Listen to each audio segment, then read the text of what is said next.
Hello Dream Theater fans, and welcome to episode number 2 of the Let's Learn Falling into Infinity guitar series. Today we will be discovering who exactly is at fault for sounding so terrible. Is it you to blame for sounding so bad on the guitar? Or is it me to blame for sounding so bad on the guitar? We're about to find out today. Now this video will serve as my testimony to the overlords of guitar, hopefully absolving myself from any blame associated from sounding terrible, with every single note, every single time change, every single chord progression, and a full, detailed musical analysis of You or Me, but I'm sorry, You or Me is the demo version of this song. What I meant to say was that clearly the problem is you, not me, by Dream Theater. Let's get it.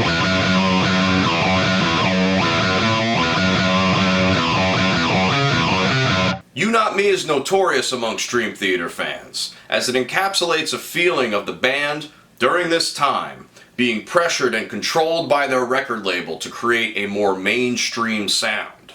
This is the first song in Dream Theater's career to feature an outside producer that helped to co-write the song.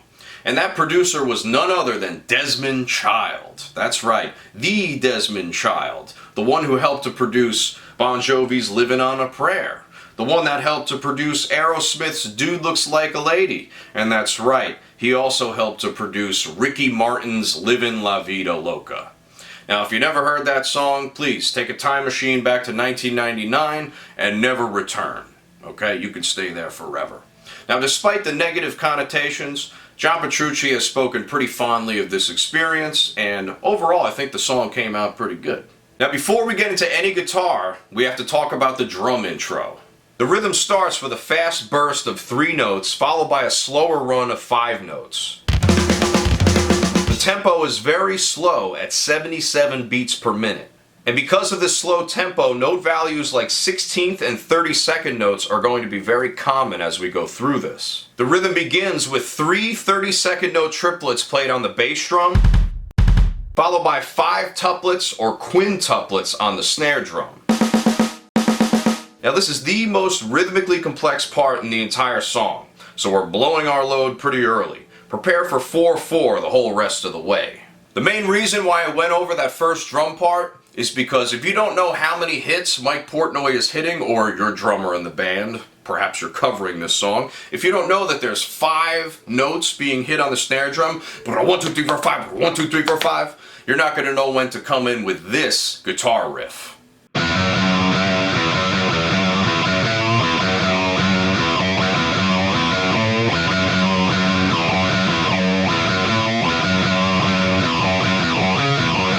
A nice hard wah riff to kick off our first attempt at mid-90s commercialism. This starts with an F-sharp minor blues riff, starting on the open E string going to the 2nd fret. Watch this. Then to the 5th. Repeat, 5th. Last time. Watch. Halfway through that last time, we have to hit a half master of puppets, a half mast of puppets. That's right. It kind of sounds like Master of Puppets to me. If you play it fast anyway, but it's not Master of Puppets. We got to remember that. It's a very quick version too. And it basically just goes between the flat 7th to the root, and in between, then to the flatted 3rd.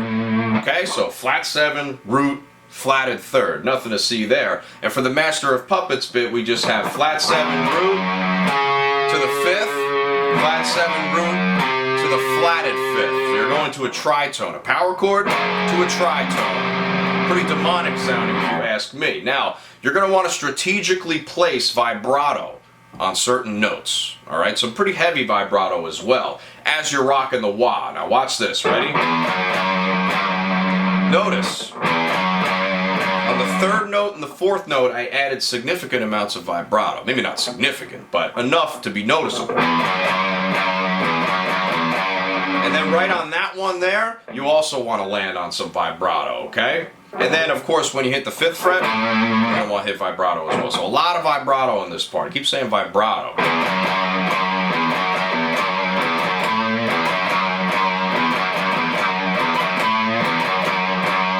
I guess that 5th fret is more of like a slight bend. So like a quarter step bend coming back into the beginning of the riff. In addition to the guitar, there are 2 other elements going on at the same time. Let's start out with the bass guitar, which has 1 less F sharp than the guitar part.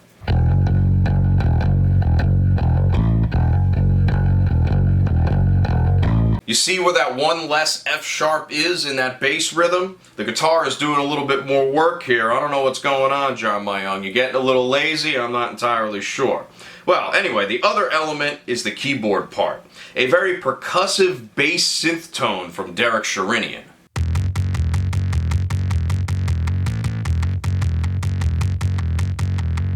These are straight 16th notes running through the entirety of the riff. While the others are syncopated with less notes in between, Derek is filling in every part of the grid with this 16th note pattern. Let's hear it all together.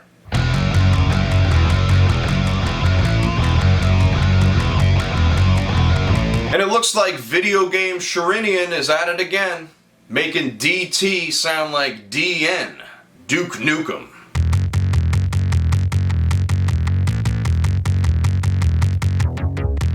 The first verse sees the guitar part drop out, while the bass and the keyboards keep the rhythm with the drums.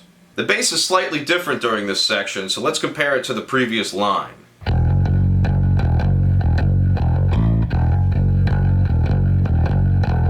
Now let's listen to the new iteration happening in the verse.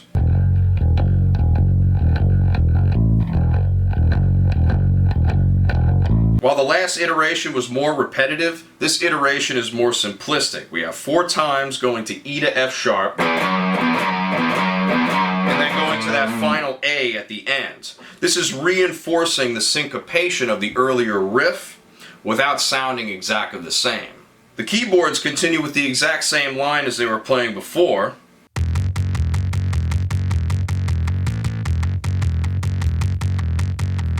Once again filling in the holes, but this time Derek Sherinian has a lot more holes to fill in. After a few passes through that rhythm, and James LaBrie of course whispering sweet nothings into your ear, the keyboard adds a little synth pad on top to add a little more dynamic, and it also foreshadows some chords we're going to be hearing throughout the arrangement.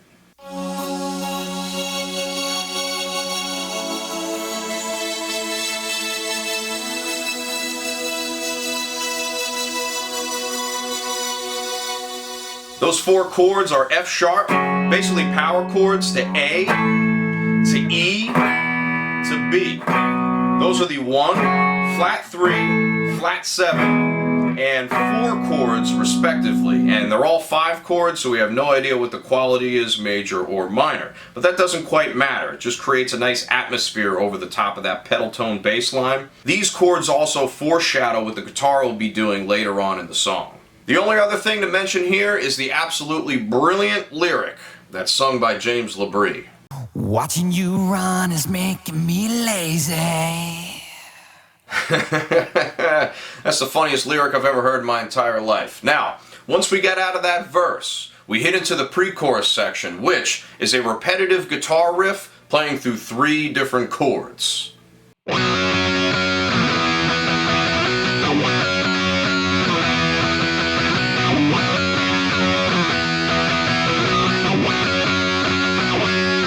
I'll go through that slowly first.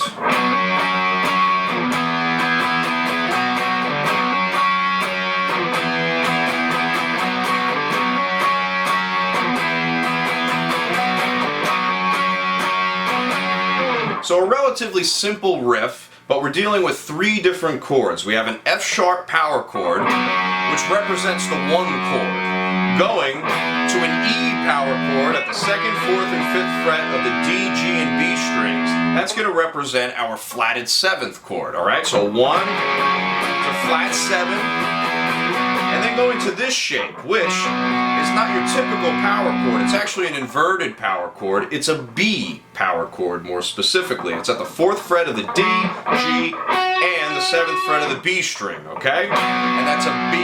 So that is going to be our 4 chord. Of course, our 4 chord is non-specific. It's not identified yet because they're all power chords. Once again, nice and slow. Now listen to the rhythm there. Ready? We have 1 E and 2, E and a 4 E and 1 E and 2, E and a 4 E and 1 E and 2, E and a 4 E and. Now, did you notice something about that rhythm? We are hitting on every single downbeat except for beat 3. Okay, so we have beat 1, 1, 2, and beat 2, no beat 3, 4 E-end. And we also hit beat 4 right in the middle of that E chord, so we kind of prematurely hit the chord change. But it adds for a nice slidey effect going into the B, so that's very nice. The context of these chords are incredibly important, so let's check out the bass line for a second. Let's hear both parts together first.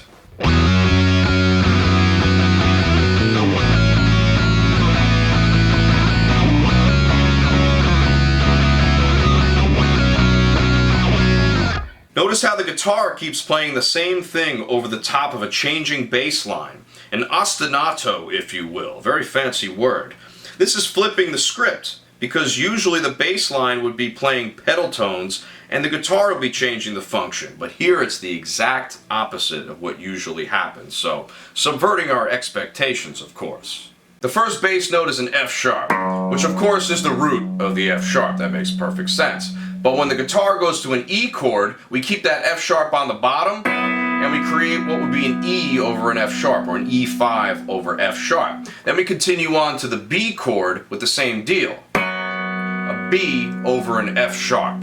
Now the second note is probably my favorite. It's an A, which inverts the F sharp 5, which basically creates a 1/6 chord. Alright, and that sounds like that.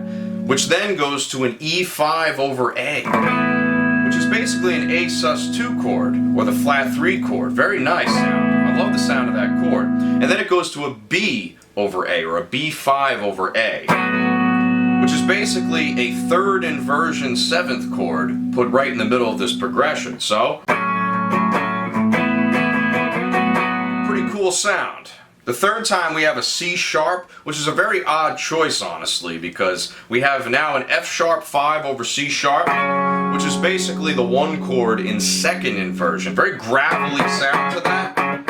And then next we have an E5 over C sharp. That creates a very nice sound, actually. A beautiful C sharp minor 7th chord, or a minor 5. And then a B over C sharp, which is basically an 11th chord, or a big sus chord. The final time gives us a B on the bottom, which creates an F sharp over a B, which is basically a B sus2 or an add 9, a very common Dream Theater chord. You ever heard the song Surrounded? Right? It's just in a totally different key, but we're in the same type of idea. Overall, that chord progression sounds like this on top of that moving bass line. Starting with the F sharp,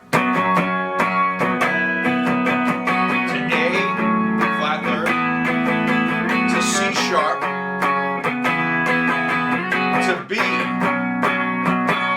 All of those moving bass lines give a nice different harmonic context than that guitar part would originally have by itself. So that's why the bass line is so important to look at when analyzing a piece of music. It moves everything around in this case, okay? Now before getting into the chorus, let's talk about the vocal harmonies a little bit.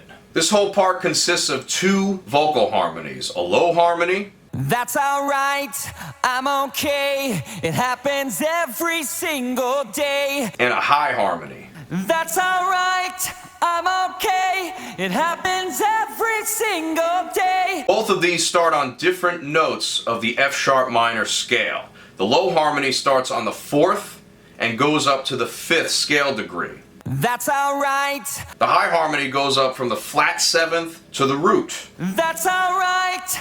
And when you put them together, they sound like this. That's alright. Those are perfect 4th interval. Alright, which sound very much like Alice in Chains, another band I have been covering on this channel. If we listen a little bit further, we have a very interesting note toward the end. It's a D sharp being sung by the low harmony. It happens every single day. That D sharp is the natural 6th scale degree of the F sharp scale. Now the F sharp minor scale has a D natural in it. This is a D sharp. This indicates that the Dorian mode is being used here, but I don't think this was totally intentional for once. Usually Dream Theater is incredibly intentional with this kind of stuff, but I don't believe this is the case here. I believe that this is an accidental Dorian mode, much like we've been seeing with the likes of Metallica.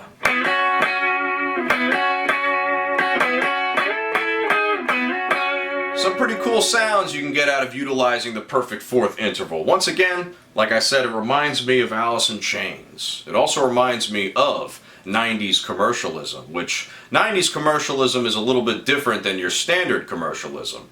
90s commercialism is more of an anti-commercial commercialism, if I'm going to be cynical here. But anyway, coming into the next part, which is the chorus section, we are met with a hard modulation. Okay, a hard modulation, a whole step up from our original key center. So we're going to be here instead of here, and it's going to be pretty abrupt.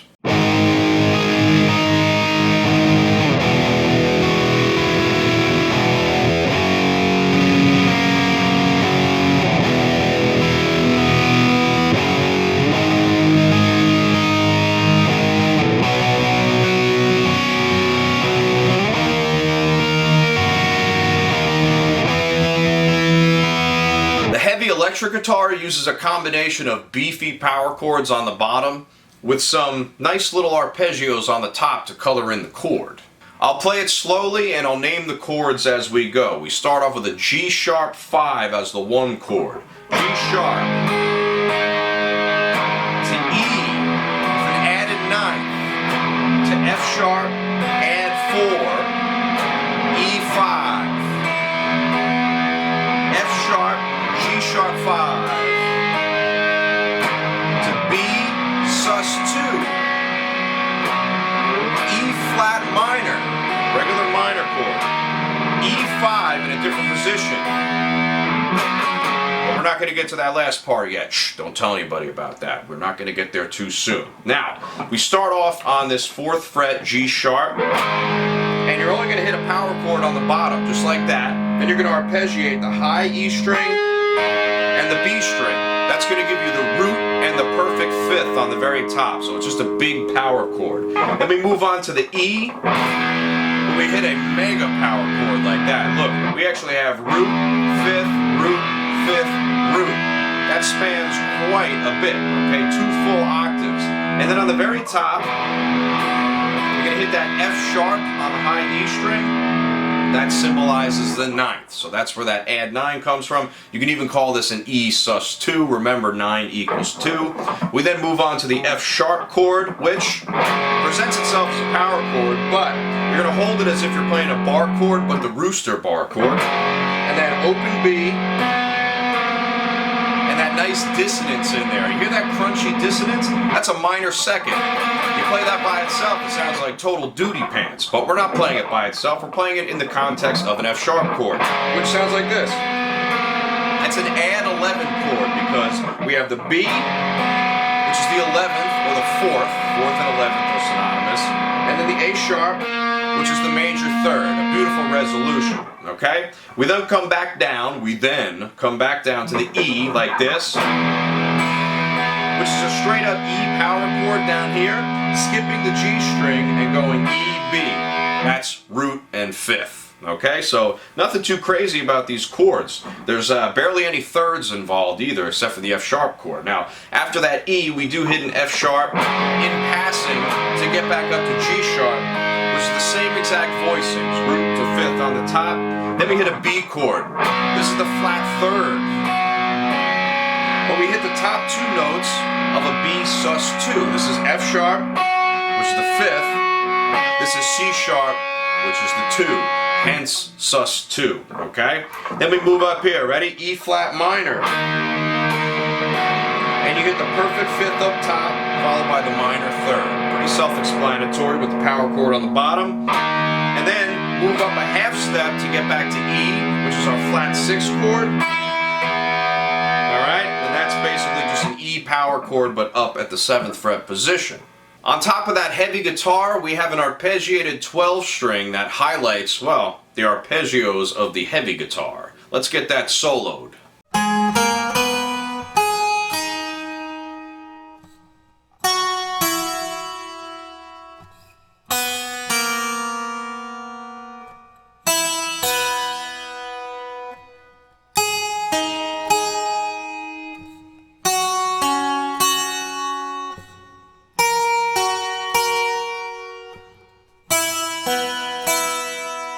The cool thing about this 12-string part is that it plays before any other instrument does in the chorus apart from the vocals. It's all about you, right? It goes along with the vocal part, so I think that's a cool melodic touch.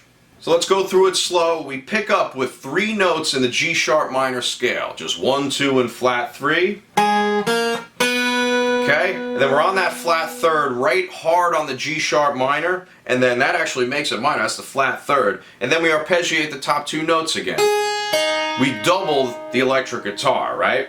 Same deal here, except we're in a different position. Remember, on the guitar we were playing this big thing, this big E sus2, and usually you'd be playing it like that, but instead we're going to go over to the 7th fret, and you're going to play the open E in addition to that. Gives it more of a ringy flavor. So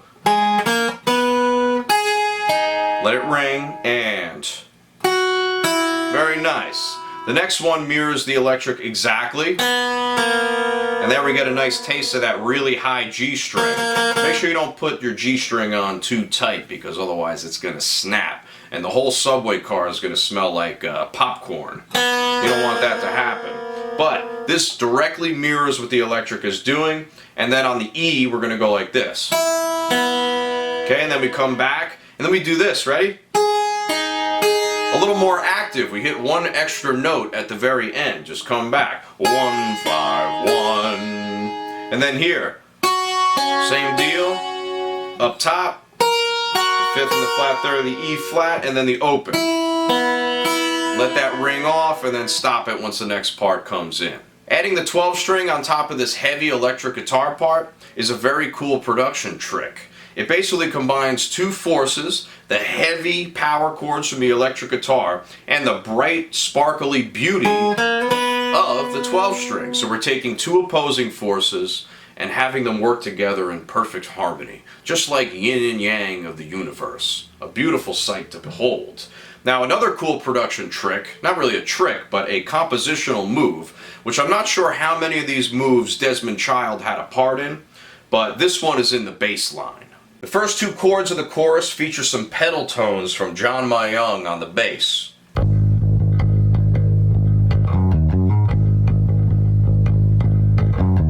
He's simply playing a G sharp underneath the first 2 chords. This is a very simple way to create tension, and here's how it sounds with the guitar.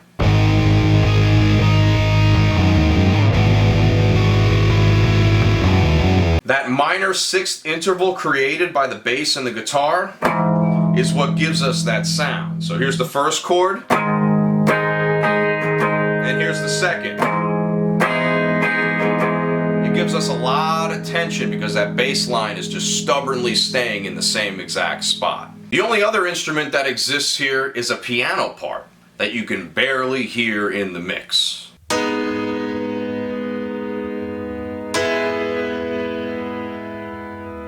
It's just a very nice sounding piano part, which really just acts to reinforce the guitar chords.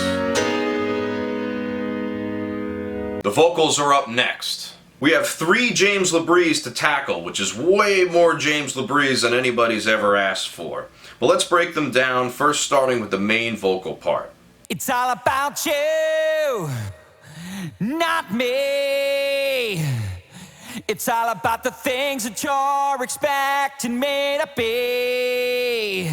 The vocal is within a middle register and harmonically plays well with the chords. From a G sharp minor perspective, we're going from the flat third to the 5th.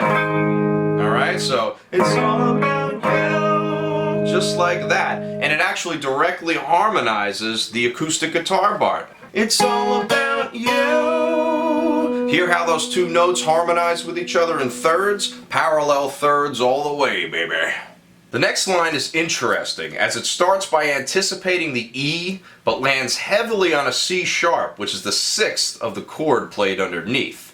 It adds more tension on top of the already tense inverted E chord. Just like that. And the next line just goes between the parallel 5ths of F sharp and E. So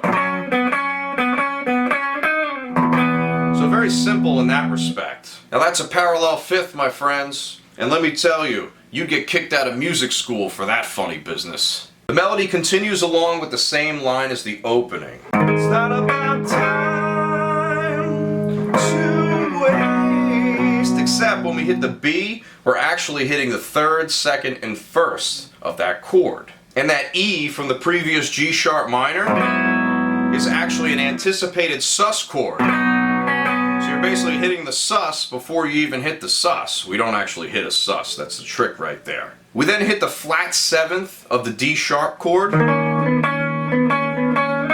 lot more tension added on top of that to the 5th of the E.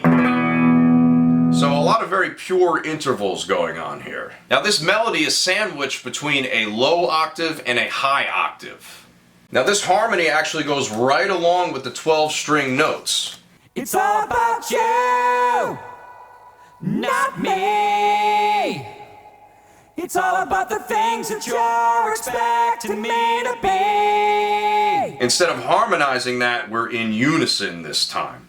It further reinforces the importance of good production. The notes used are focused on the G sharp, which is the root of the key, harmonizing all of the notes of the main melody. This creates both a third harmony above the low and a parallel sixth above the main melody. The chorus continues with more simple chords and a vocal part that really reinforces that "you, not me" is indeed the hook of the song. Let's hear both vocals together. It's all about you, not me. It's all about you, not me.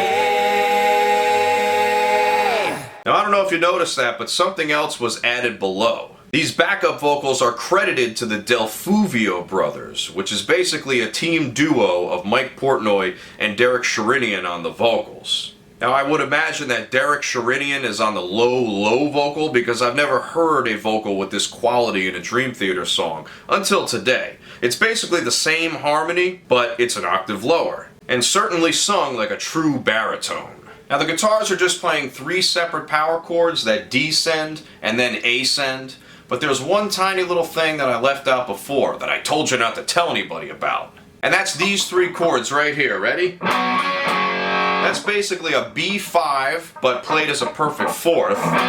Going to an F sharp 5, just like we saw in the pre-chorus, so we're bringing that back. And then an F sharp 5 in its inverted form, just like that B. Watch. This is almost like a Judas Priest riff. Now let's get into these power chords real fast. We have a G sharp, which is the 1 chord, F sharp, which is the flat 7, E, flat 6, F sharp, flat 7, G sharp, 1, F sharp, flat 7, and E, flat 6, off into the nighttime. Now, 3 very simple chords, and it's actually the Iron Maiden progression, right? Oh yeah. Play that with gallops, we will be playing something off of Power Slave instead of Falling into Infinity. But, as we know, we're in Dream Theater right now, but it is the Iron Maiden chord progression, and it deserves to be pointed out. Also, what needs to be pointed out is these are straight half notes. Look at this. 1, 2, 1, 2, 1, 2, 1, 2, 1, 2, 1, 2, and okay, that's a whole note at the end. I lied maybe just a little bit, but I didn't lie that much to you. Really, the point I'm trying to get across here is that this is probably the absolute easiest part of any Dream Theater song I've ever played. Thank you guys, you're giving me a break on this one. Those guitars are also joined in by Derek Sherinian trying to play a guitar part on his keyboard.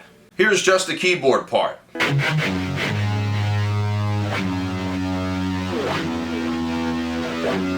The notes of the pickup are C sharp and D sharp, which actually clash with the pickup notes in the guitar. It actually creates an 11th chord in 2 different spots. That C sharp and D sharp on the bottom of the keyboard actually creates that type of motion because you have this and also this. Pretty insane. It sounds completely different when you put it in perspective like that. And just for that split second, we have tension that really doesn't need to be there. But hey, it's in there, so we're going to have fun pointing it out, correct? There's another fun bit in the keyboards that takes us to the end of chorus 1 and actually wraps it up beautifully. Let's listen to Derek Sherinian's synth line right here. The keyboards are essentially just playing a single note line that starts on a B natural, which would be the flatted third of the G sharp, and then moving on to an A sharp, which is the major third, technically, of the F sharp, but it acts as a second to the G sharp. Watch. And then on the hard downbeat, the B continues onto the F sharp, which is the fourth, as we discussed before, and then this nice F sharp, which is the root, to anticipate the root of the E. Very nice. Now that takes us to the end of chorus 1 and into a guitar riff that sounds kind of like the intro, but also kind of not.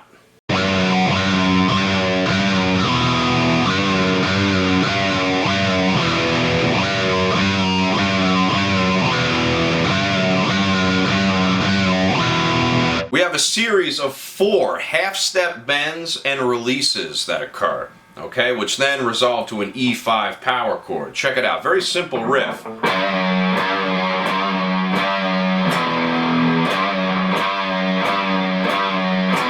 basically just repeat that 4 times, and then we're done with it.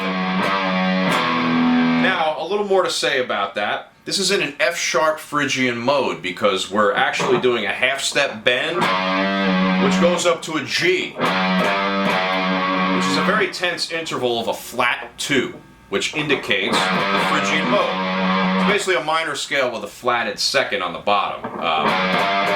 Tons of weight on that. That's why it keeps coming down to the F sharp. The G keeps coming down to the F sharp, and it does it 4 times in a row, desperately wanting to come back each time, right?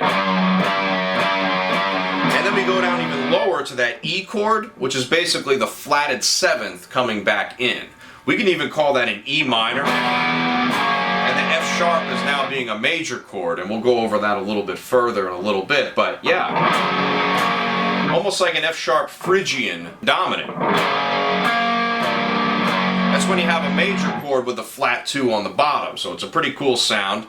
Now all of these notes are syncopated except the very last one, and the first of course, so watch this, ready? Down, up, up, up, down, down, up, up, up, down, down, up, up, up, down, down, up, up, down. A very cool rhythmic schematic there. Most of it is on the upbeat, but it's sandwiched in between 2 hard downbeats, which I kind of like. Reminds me of nu metal a little bit.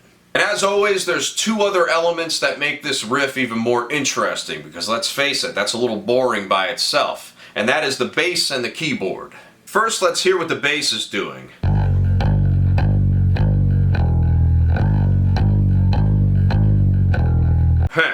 That doesn't sound exactly like a half step to me. Let's listen one more time. Holy cow, John Myung is playing whole step bends on the bass. Do you realize how much harder it is to bend a whole step on a bass, especially all the way down on the low E? God, I can feel my muscles about to tear off my body just trying to do that. I thought this was a complete accident at first, but because it takes so much effort, how could it be an accident? Well, John Myung, you're the Giga Chad for your bends, and John Petrucci, well, you're the bumbling beta male for your teeny tiny little bend. You bend oh so tiny. Anyway, let's hear both the guitar and the bass do that together.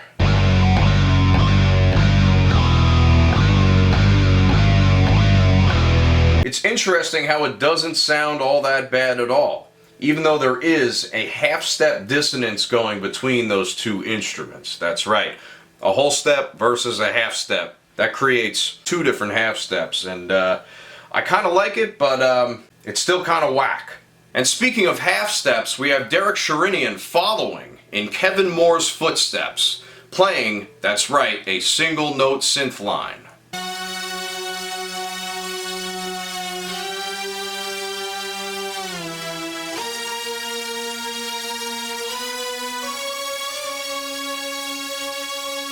This sequence uses a scale known as the F sharp Phrygian dominant scale. It sounds like this. The notes are F sharp, which is the root, G, which is the flat second, A sharp, which is the major third, B, which is the fourth, C sharp, the fifth, D, which is the flatted sixth, E, which is the flatted seventh, F sharp, which is the root once again. It sounds like we're in the middle of the desert when we play that, right? So now with that in mind, let's put a microscope over all the different notes that Derek is playing on this part. He's starting off on the root note, going right to the flatted second. So that's F sharp to G, that's a half step. We then come down to the flatted seventh, so we're indicating that this is a dominant chord. Coming up to the major third, up to the fourth, and then this little 5 flat 6 to 5.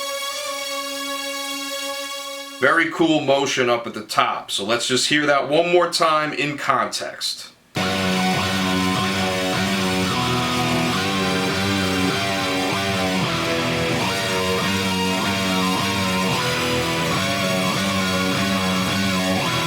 Verse 2 then comes along and continues on with the same exact pattern that verse 1 was employing. The only difference is the opening, which is a volume swell on the note E.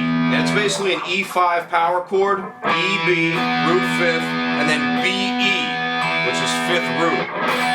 A very nice open sounding chord. We've heard John Petrucci play this plenty of times before. And of course we hit back into the riff.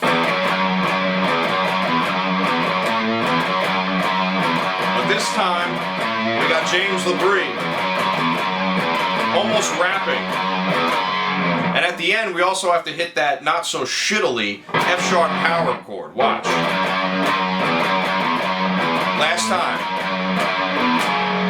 You gotta hit a nice big one right at the end. We then come into chorus 2, which is exactly the same as chorus 1. But as we depart from the final chord, we hit what is known as the bridge section, which is a very interesting take on a guitar solo. Check it out.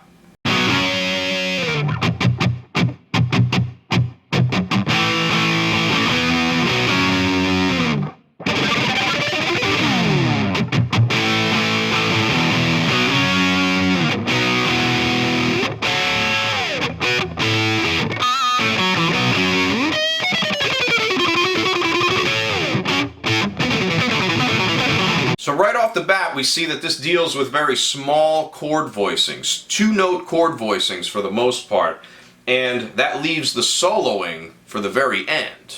I'll play the first bit slowly.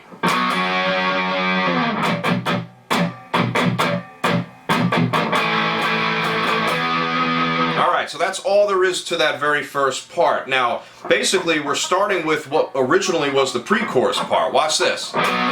Except we're doing just a hammer-on onto it, and we have to slide out of it as well. Listen again. And that takes up the entire first 2 beats of the measure. On the third beat, we got to hit a series of mutes. You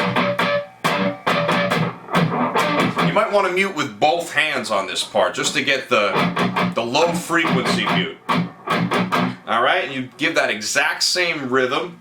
And then at the end of that 16th note little bit at the end, you're going to hit what's a tiny little A chord right in there. See that? And you're going to hit it in that rhythm. Ready? 2, 2, 2, 2, 4.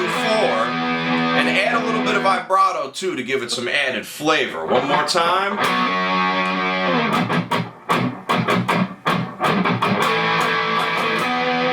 Very cool. Now those 2 chords were F sharp, A, and E. This next part is going to utilize the same chord sequence. We also have some very erratic behavior to behold. Check this out. Whoa.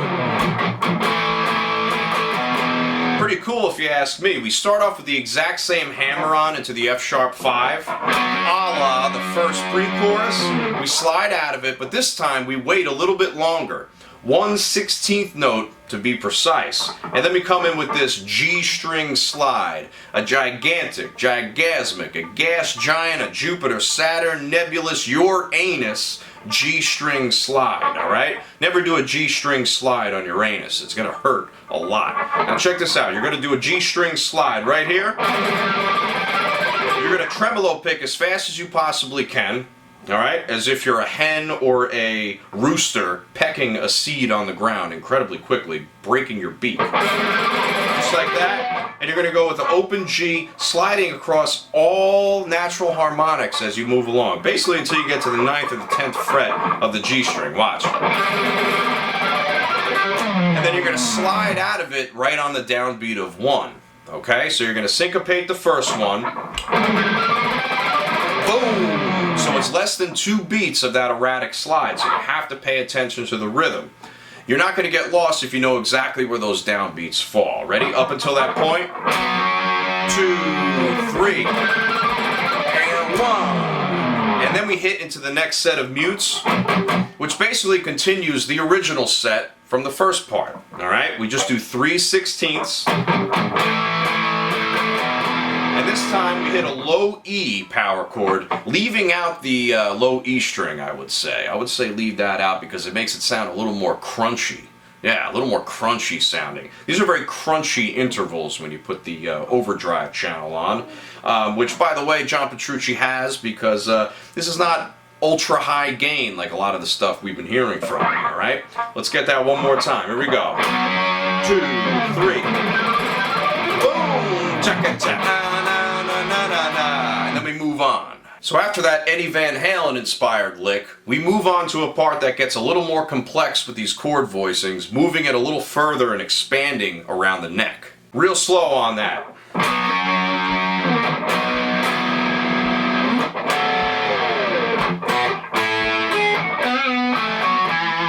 Pretty cool. A lot more busy and a lot more active, and playing some different chord voicings in there as well, changing up the progression on top. Now, John Petrucci's pretty much the only one playing during this part. I mean, there is a keyboard, but you can barely hear it. He's pretty much the star of the show, so he gets to dictate all of the cool harmonies he wants to play on the top.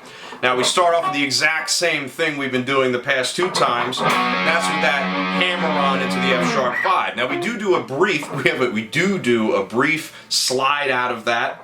1 mute. Nice syncopated B sus4, right? Or a B going to a B sus4. Watch that. Be careful, look out for that X, right? And then we have another syncopated F sharp minor triad all the way at the top here. Pretty cool. So it's F sharp minor, not F sharp minor, F sharp 5. It's a B sus, F sharp minor, and then you got this cool little run here. This is a B5, A5, resolving to an E chord, E major to be more specific, alright? That's the flat 7th chord. And this nice pentatonic run. You want to try and get a little pinch harmonic in there if you can too. Kind of hard to get with this pickup setting, but whatever, you know what I'm talking about. And then bam, you're basically back into the same exact part. So let's do that one more time. And pretty cool. Now with all that said, we finally get into something that resembles a solo. Of course, we start off the exact same way that we've been starting off with this F sharp hammer on, but we'll give him a pass because everything beyond this point gets pretty damn cool, let me tell you. Watch, here we go.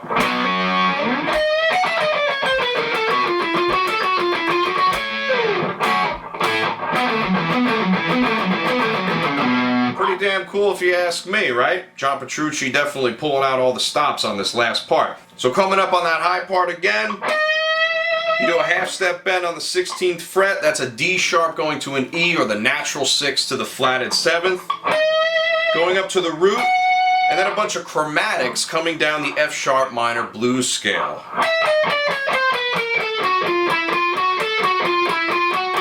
And you want to double up on this last 16th note on the D string. You know, basically hit it twice so that you can fill out the rhythm of the measure, because it's not totally precise here. We have to double up on that last note. So in total,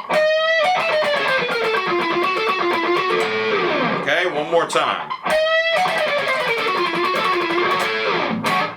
And then we got to come all the way down into the other position, the low position of F sharp minor pentatonic with these perfect fourths. That's just 2 and 2 and 2 and 2. That creates an F sharp minor 7th, C sharp, F sharp, E and then right into this pentatonic thing. Now basically those are just straight 30-second notes going like this. And you want to start that on the upbeat, okay? So not the downbeat, it comes right off this. Up. So you can finish that run and land on the downbeat afterwards, okay? So you're going to be on an upbeat at the beginning and an upbeat at the end. Once you hit that next pre-chorus, you're going to be right on the downbeat. Watch. You got to get right back in there. Smooth, no hiccups at all. One more time, ready? Woo!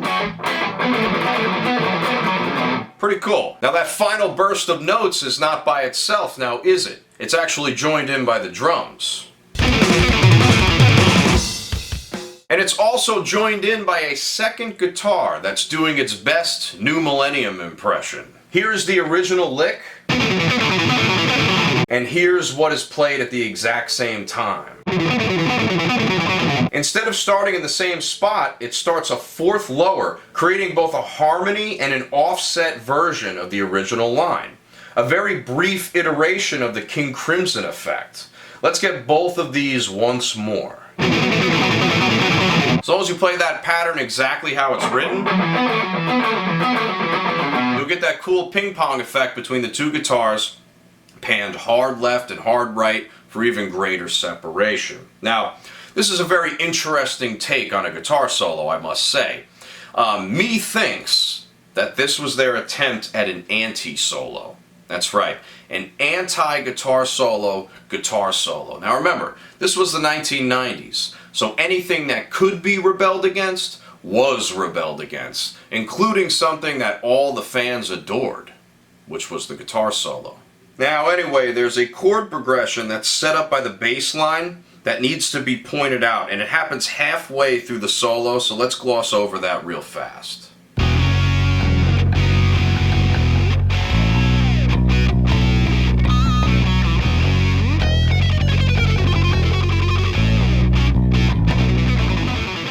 The bass is playing a variation on the hammer riff we saw in the introduction and the verse. The big difference here is that it's outlining two chords, F sharp minor and B major, or the one chord to the major 4 chord, as opposed to just the one chord as we saw earlier.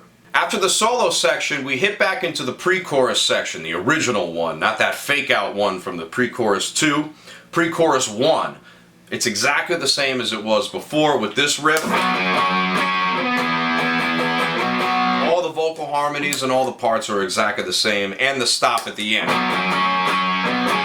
And the chorus that follows afterward is largely the same as well, except for the very ending, alright, which is a little bit longer. Check this out. It's all about you, not me.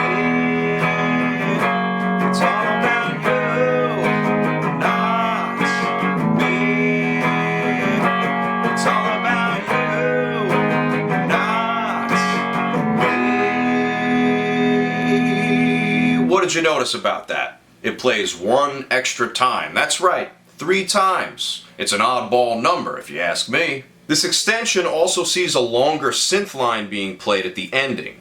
He starts out with the original idea from the first 2 choruses,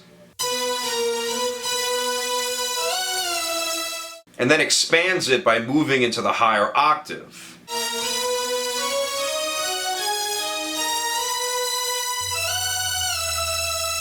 The same notes are highlighted, so compositionally speaking it's the same thing, but it's just being done in 2 different spots. Speaking of extensions, there's plenty more where that came from. At the very ending, we return back to the riff that happened after chorus 1, this one. Right, the new metal SLAMDOWN with P.O.D. and Saliva. Alright, big wrestling boys, muscle men, slamming down on the ground just like that. But this time we extend it even further. This new metal extravaganza is going to go 16 times in a row. Alright, basically played the same way with some minor variations toward the end. But as it goes, Derek's synth line evolves into its final form. The first 2 times run through the original line, which is that F sharp Phrygian dominant that we went over. So we already did that before, but let's refresh our memories.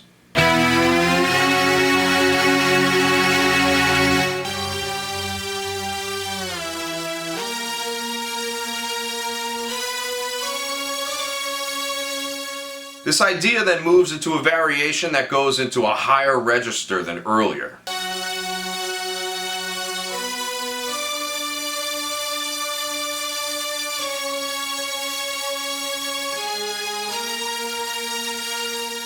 Many tense notes, skipping a full fourth to a B, which is the 4, ironically enough, and then to a D, which is the flat 6 or the sharp 5th. Then Derek does something very interesting. He uses a G sharp to get to the A sharp.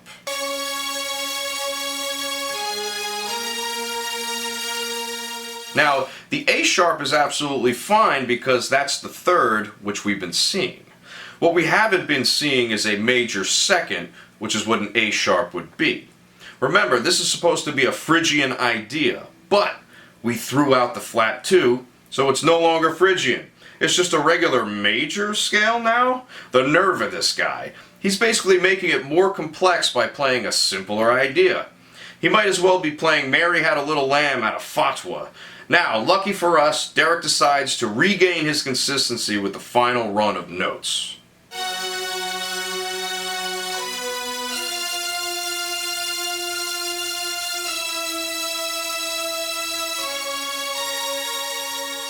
He skips a 4th up to B, but just like the last, he decides to hit a hard major 7th interval on the downbeat, which I will call here an E sharp.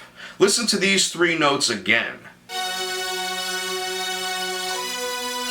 Wow, that note is not supposed to fit in that easily, but it seems as though exotic scales are not a problem for Derek Sherinian. Much like Kevin Moore, Derek seems to have a great handle on melodies that should not fit and notes that should not go with anything that's happening within its context. Remember, we had an F sharp Phrygian dominant, which has the flat 2, and now all of a sudden he has the nerve to go to a G sharp to make it a total major chord. Unbelievable, right? Maybe he's outlining the John Petrucci bend. Remember the beta male bend of John Petrucci, the half-step bend? And the Giga Chad bend of John Mayone with the whole step? Maybe he's just trying to mesh both of those worlds together. Who knows? After that E sharp or the major 7th, that's a very tense interval, by the way, we go right down to the flat 7th with no warning.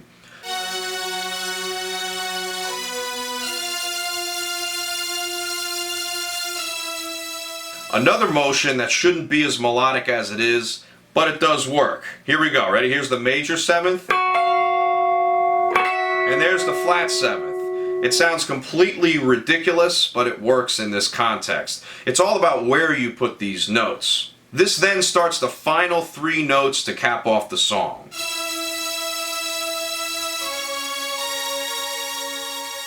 These 3 notes, E, C sharp, and A sharp, represent a diminished chord, but because the context is F sharp, it simply creates a dominant 7th chord.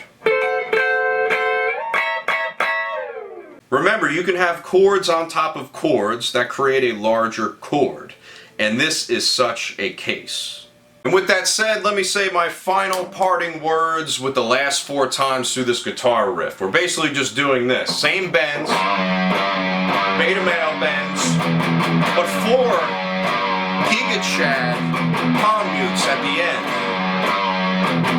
Oh yeah, that's heavy. And at the very end, you want to hit that last one nice and hard and open, just like that. Chunky and tight. Alright everybody, that's going to do it for episode number 2 of Let's Learn Falling into Infinity. You, Not Me, Edit. That's right. I love when songs have a word in parentheses at the end.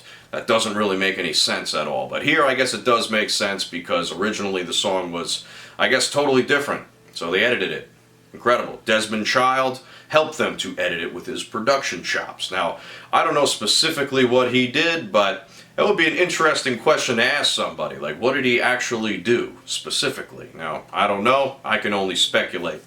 But anyway, if you'd like to further support the channel, please go to www.subscribestar.com/RomanOva Music, where you can pledge $1 a month, $5 a month. The $20 option gets you access to the RomanOva Guitar Gym, which is a set of exclusive videos that I make for you. theory stuff, exercises, hard stuff, easy stuff. You also have access to me in the DMs, okay? So you can just get in contact with me and say, hey, Mike, I need help with this.